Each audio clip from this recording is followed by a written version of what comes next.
For centuries, the story sat carved directly into stone, exactly the way that people who ruled a Maya city wanted it remembered forever. A founding king, a sacred bloodline, a dynasty that stretched back, unbroken, to a single divine origin point, the kind of origin story every ruler in that world needed people to believe without question.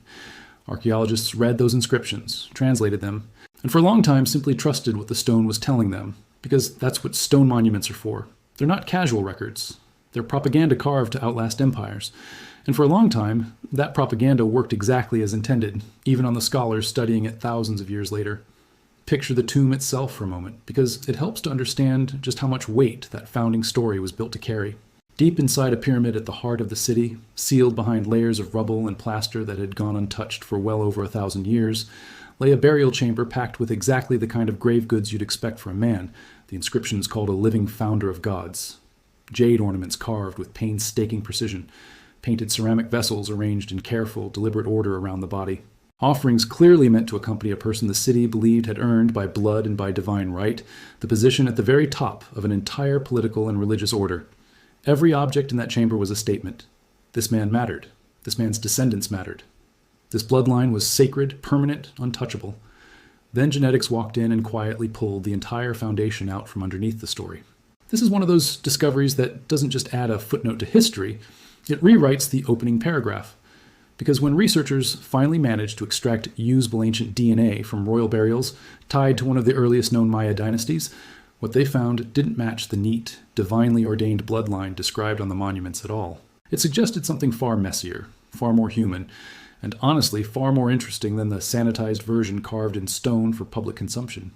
To understand why this matters, it helps to slow down and remember what Maya kingship actually claimed to be. In the cities of the classic Maya world, a king wasn't simply a political leader the way we might think of one today. He was framed as something closer to a living conduit between the human world and the divine one, a person whose right to rule was supposedly written into his blood itself, inherited directly from a semi-mythical founder who was often described using language that blurred the line between human ancestor and God. Monuments recorded king lists the way a family tree gets recorded, one ruler descending cleanly from the next, each one legitimized by the one before, stretching back to that founding figure at the very root of it all. It was an elegant system. It was also, as it turns out, at least partly a story someone constructed on purpose. The site at the center of this particular discovery had long been recognized by archaeologists as one of the more important early Maya centers, home to a ruling line whose founder was credited, according to the inscriptions, with establishing the city's entire political order. For generations, historians treated that founding narrative more or less at face value, the same way earlier scholars once took Roman origin myths or European royal genealogies at face value before modern tools came along to actually test them. The assumption wasn't unreasonable, it was simply untested because until recently there was no real way to test it. That changed once researchers were able to recover viable ancient DNA from skeletal remains buried in the city's royal tombs, the kind of remains that had sat undisturbed, protected from the tropical heat and humidity just enough for fragments of genetic material to survive. Extracting usable DNA from human remains that old, buried in a climate that aggressively destroys organic material, is genuinely difficult work. Heat and moisture are brutal on ancient genetic material, breaking it down far faster than the cold, dry conditions that preserved, say, Egyptian mummies or Siberian permafrost burials. Every successful extraction from a tropical site like this one represents years of refined laboratory technique, just to get a readable sample at all. The process of actually pulling that sample out of the bone was itself a small scientific saga. Researchers typically target the densest part of a tooth root, or the thick inner portion of a skull bone, the two places in a human skeleton most likely to shield fragments of genetic material from centuries of bacterial decay and groundwater seepage. Even then, most attempts at extracting usable ancient DNA from tropical burials simply fail. The genetic material too degraded, too contaminated, too thoroughly broken down by heat and humidity to yield anything readable at all. Every successful sequence recovered from a site like this one represents dozens of failed attempts elsewhere. Painstaking laboratory work conducted in sterile, contamination-controlled rooms, specifically designed to keep modern human DNA, the DNA of the researchers themselves, from accidentally contaminating samples that are, by the time they arrive at the lab, little more than fragile chemical echoes of a person who died over 1,000 years ago. Once researchers had that sample, they compared it against the DNA of other individuals buried within the same royal complex, including remains believed, based on tomb placement and grave goods, to belong to later rulers in the same supposed dynasty. And that's where the story took its sharp, unexpected turn. The genetic relationships between these individuals didn't line up with an unbroken direct bloodline at all. Instead of confirming a clean, father-to-son, generation after generation royal lineage, the DNA suggested something considerably more complicated, patterns of relatedness that simply didn't match the tidy, singular founding father narrative the monuments had spent centuries insisting was true. If you're the kind of person who finds it fascinating that a few strands of ancient DNA can quietly undo a story an entire civilization built its political legitimacy on, this is exactly the sort of discovery this channel loves digging into. Go ahead and hit that like button before we keep going. It genuinely helps more of these stories reach people who'd enjoy them just as much as you clearly do. So what does it actually mean that the bloodline wasn't royal in the way history claimed? It's worth being precise here, because a headline like that can run in a few different directions, and the real, careful answer is more nuanced than any single dramatic sentence can capture. The genetic evidence doesn't necessarily mean the founding king was some kind of imposter who seized power through outright deception in a single dramatic moment. What it more likely points to is something quieter and, in a strange way, more believable. That the clean, single bloodline oath story carved into the monuments was itself a later construction, a political narrative built and reinforced by subsequent rulers who had every incentive to present their claim to power as older, purer, and more divinely sanctioned than it actually was. This kind of thing wasn't unique to the Maya world, and understanding that context matters.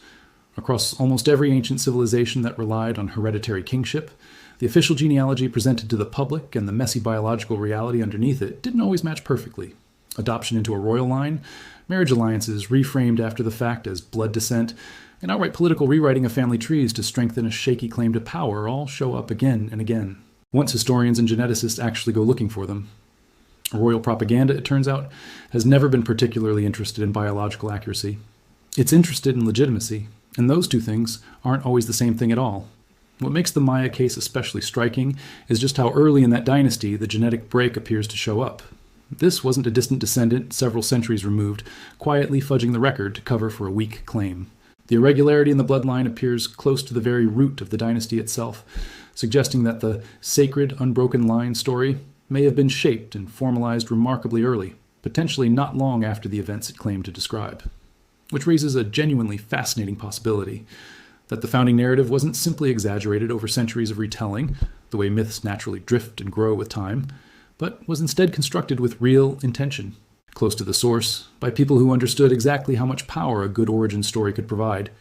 Genetic testing wasn't the only tool researchers brought to bear on this mystery either.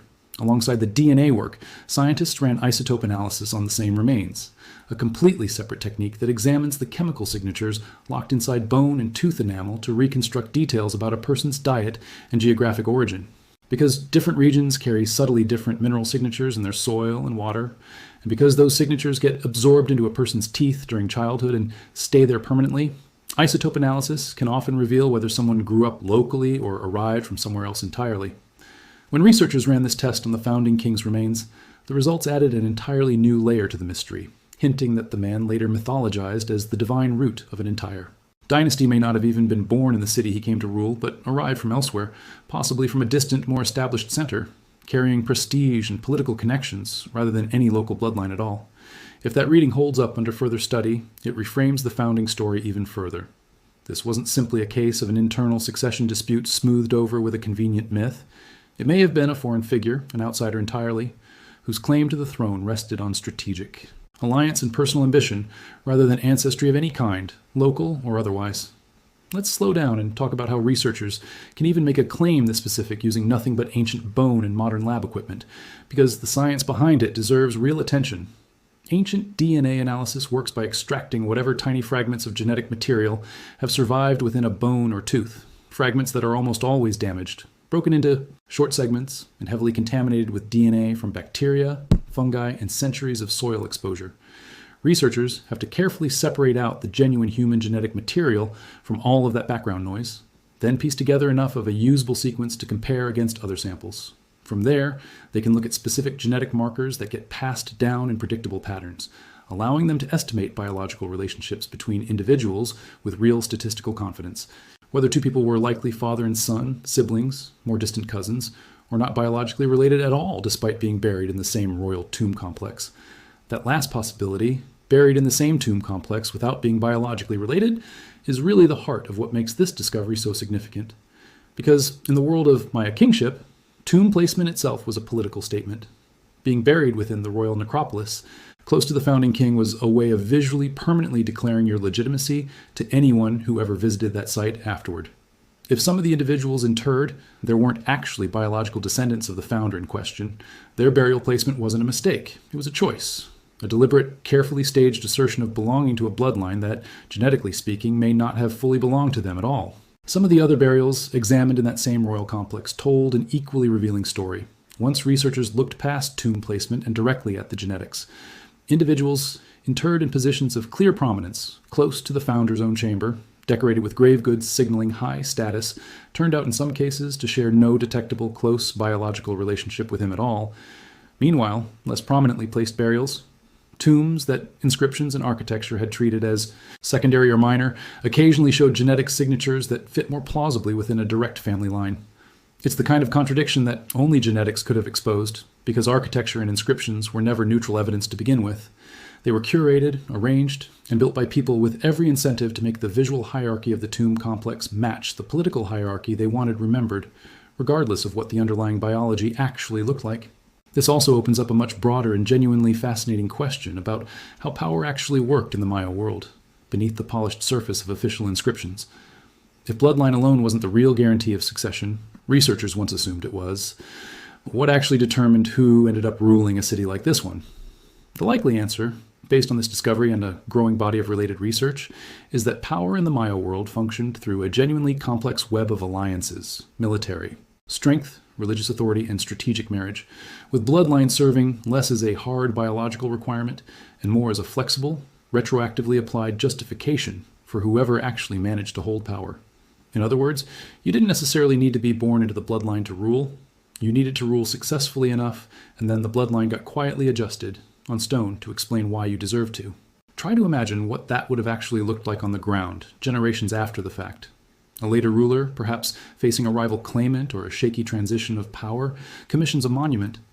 He instructs his scribes and sculptors to carve a king list stretching back to that original celebrated founder, drawing a straight, unbroken line from himself to a man who, by that point, existed mostly as legend anyway, his real origins already fading from living memory.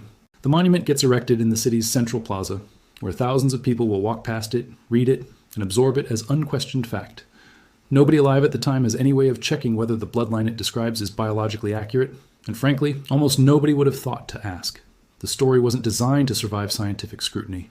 It was designed to survive exactly long, enough to secure one ruler's grip on power in his own lifetime, and it worked so well that it kept being recopied, reinforced, and believed for centuries afterward, all the way up until a research team with sequencing equipment finally had a reason to ask the bones themselves what actually happened. It's worth pausing here because this reframing doesn't diminish the Maya world. If anything, it makes it considerably more recognizable. Every complex political system humans have ever built, from ancient dynasties to modern institutions, has involved some version of this. Same pattern. Official stories smoothing over messier, more improvised realities. Legitimacy constructed after the fact to explain power that was actually seized, negotiated, or inherited through channels far less tidy than any founding myth wants to admit. The Maya weren't uniquely deceptive in doing this. They were doing something almost universally human, and they happened to carve their version of it into stone durable enough for us to eventually catch them at it 2,000 years later, using tools they could never have imagined existing. If uncovering how easily an entire civilization's founding story can quietly unravel under a modern microscope is the kind of thing that fascinates you, make sure you're subscribed, because there's a genuinely enormous amount of ancient history still waiting to be reread once researchers finally have the right tools to check what the old stone monuments actually got wrong. There's also something worth saying about why this particular discovery took so long to make, given that the tombs themselves have been known to archaeologists for decades. Ancient DNA research, especially in tropical environments, is a remarkably young field, only becoming reliably possible within roughly the last decade or so, as extraction and sequencing techniques improved dramatically. For most of the 20th century, researchers studying Maya royal burials had to rely almost entirely on grave goods, tombing, architecture, and inscribed monuments to reconstruct dynastic history because the biological evidence sitting right there in the bones was simply unreadable with the technology available at the time. It's only very recently that science has caught up enough to ask these tombs a question historians have wanted to ask for over a century. Are you actually who the inscriptions say you are? And once that question became askable, it turned out to be worth asking almost everywhere. Similar genetic analysis conducted at other major Maya sites has begun turning up comparable surprises, unexpected relationships, unclear paternal lines, and burial patterns that don't cleanly match the official inscribed genealogies attached to them. This particular founding king isn't an isolated anomaly. He appears to be one early, especially well-documented example of a pattern researchers are now finding across the wider Maya world, suggesting that the gap between official royal narrative and biological reality wasn't a rare exception. It may have been closer to the rule. That pattern connects to something larger worth sitting with as we close this out. For a very long time, our understanding of ancient civilizations was built almost entirely on the stories those civilizations chose to leave behind, carved onto monuments specifically designed to be read, believed, and remembered exactly as written. That approach naturally produced a version of history shaped heavily by whoever held the chisel and the political power to decide what got carved. Genetic science is now offering historians something they've never really had before, a way to cross-examine those ancient claims directly, using evidence that wasn't created with an agenda, because bone and blood don't know they're supposed to support a political narrative. There's also something worth acknowledging honestly before we close, because good science resists tidy endings just as much as it resists convenient founding myths. Researchers studying this case are careful to point out that a single genetic study, however striking, doesn't automatically overturn a century of careful epigraphic scholarship built on translating and cross-referencing hundreds of Maya inscriptions. What it does is something arguably more valuable than a simple overturning. It adds an entirely new, independent line of evidence. We are living through the first generation of historians who can actually cross-examine the ancient world's own version of its history. Using evidence, the ancient world itself had no way of anticipating or controlling. Every royal tomb still sealed somewhere beneath a jungle canopy, every dynasty whose story has only ever been told through the carefully chosen words of its own scribes, is now a potential candidate for exactly this kind of reckoning. Some of those stories will be confirmed. Others, like the one carved so confidently into stone at the root of this particular dynasty, are waiting to be quietly, patiently proven wrong. So the next time you look at an ancient dynasty carved neatly into stone, one king flowing cleanly into the next across some elegant, unbroken bloodline, it's worth remembering that stone was never a neutral witness. It was written by people with every reason to make their claim to power look as old, as sacred, and as inevitable as possible. The bones underneath that stone, it turns out, were telling a very different, far more complicated story all along. We simply didn't have the tools to make them talk until now.